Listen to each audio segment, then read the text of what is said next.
Okay, so today we're diving into something kind of wild.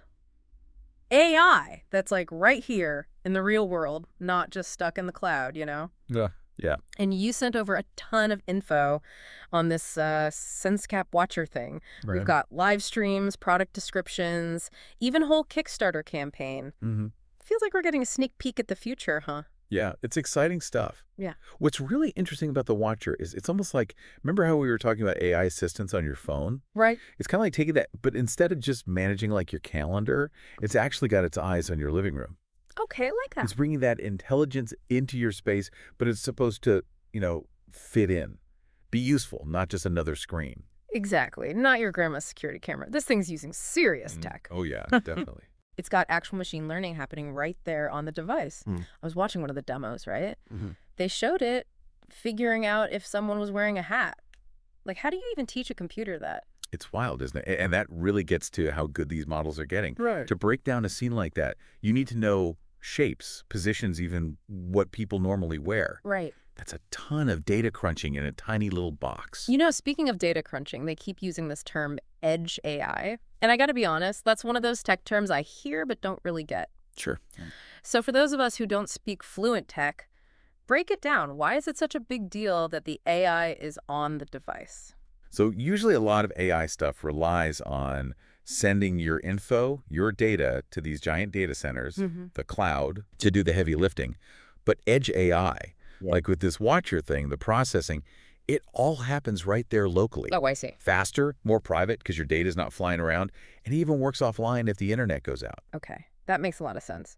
So it's doing all this thinking on its own, but they were also talking about connecting it to those large language models, the LLMs, like Okay. ChatGPT, that kind of thing. Exactly. How does it even work? So the Watcher's own AI, that's for understanding your space right now. Hmm.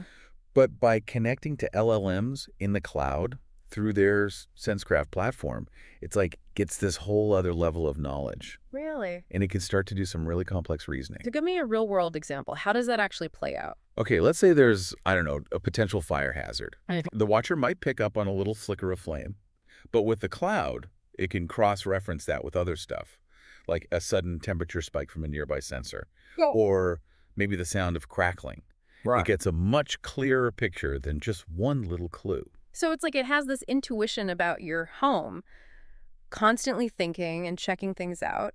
But that does make you wonder about the whole privacy thing, all this AI watching everything. Oh, absolutely. Privacy is huge with AI. Yeah. And from everything you've shared, it seems like the creators get that. Two things really stuck out to me. Okay, what were they? They're really into open source software.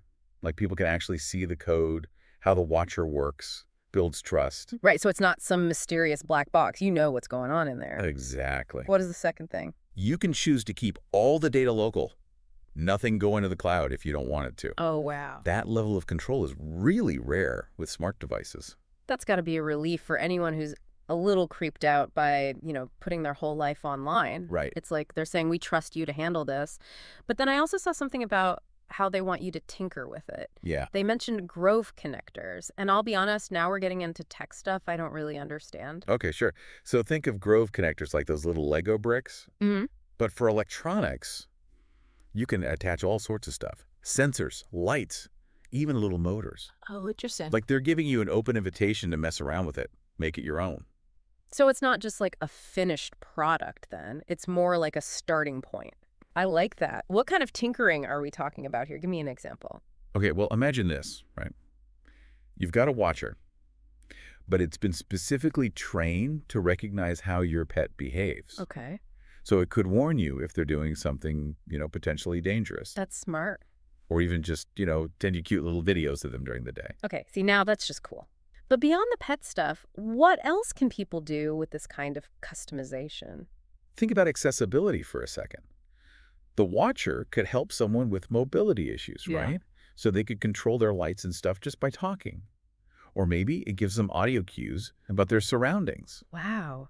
We keep talking about making your home smart, but that's like next level. It's not just convenience. It's about making life genuinely better. Right. And speaking of better, they kept mentioning this task orchestration thing. Yeah.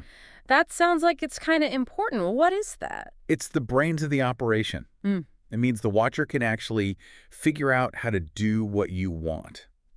It's not just reacting to each little thing you tell it. Mm-hmm. It's like it understands what you're trying to do and then coordinates all these different actions, maybe across devices, even using cloud services sometimes. So it's not just, hey, Watcher, turn on the lights. It's, hey, Watcher, I'm home. And it just knows what to do. Exactly. Turns on the lights, adjusts the thermostat, maybe even starts playing your music. That's really cool. And because it could adapt, it could be a security system, a home automation hub, a pet monitor, all those things at once. It's like having a super butler who's also good with computers. And this whole open source thing, that seems really central to what they're doing. They even mentioned developers, like getting deep into the code, right? For sure. They want a whole community around the Watcher, Oh, wow. encouraging people to build custom models and share them with everyone. Oh, that's cool. They even talked about releasing really detailed instructions so other software can talk to the Watcher directly. Those are called APIs, by the way. Okay, so what you're saying is this device is kind of just the beginning. Yeah. The potential of what it could be is really up to, well, anyone who wants to play around with it. Exactly, and that's what makes it so exciting. This kind of open approach to AI. It could lead to stuff we haven't even thought of yet. Okay, so we've got this customizable AI. It's open source. That's all super cool. But it sounds like it's still in development, right?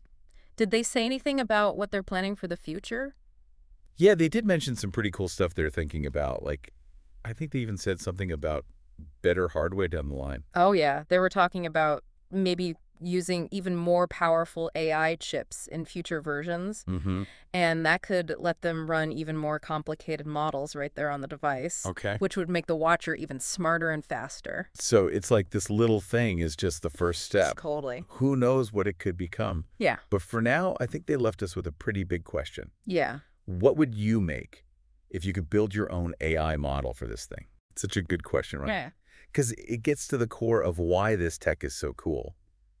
It's not about what it can do right now. It's what it lets everyone build. Right. It's the potential that's exciting. I've been trying to come up with something. Yeah. I think I'd want a model that, like, analyzes my workspace. You know how you can get kind of sucked into work? Oh, yeah. Maybe it could give me a little nudge to take a break when I've been hunched over the computer too long. I like that. And that ties into something they mentioned. What's that? The whole idea of the Watcher being good for you, not just convenient. Oh, that's interesting. Like, what if it could tell when you're getting stressed out? Yeah. And maybe suggest taking a break, putting on some music. You'd be like a little guardian angel for your mental health. Or going back to accessibility for a second. Yep. What about a model that helps people with visual impairments? Yeah. It could give them audio cues about what's around if there are obstacles and stuff. When you start thinking about it, there's so much potential for good. It's not just about making our lives easier. It's about making things possible for everybody. Exactly. That's what makes this whole field so exciting to watch. We're just getting started with what AI can do when it's actually out here in the world with us. I totally agree. Well, I think we've covered a ton of ground today. We talked about the techie stuff, the edge AI, all that. We did? And then we got to imagine the future a bit, right? Our own custom AI models. It's clear this SenseCap Watcher is something different. It's not just another gadget. Nope. It's a whole different way of thinking about how we use technology. For sure. And how we interact with, well, everything. Yeah, it's been awesome diving into this stuff with you. Always fun to explore these new ideas. And to everyone listening, we hope this deep dive got you thinking about the possibilities of AI. Until next time.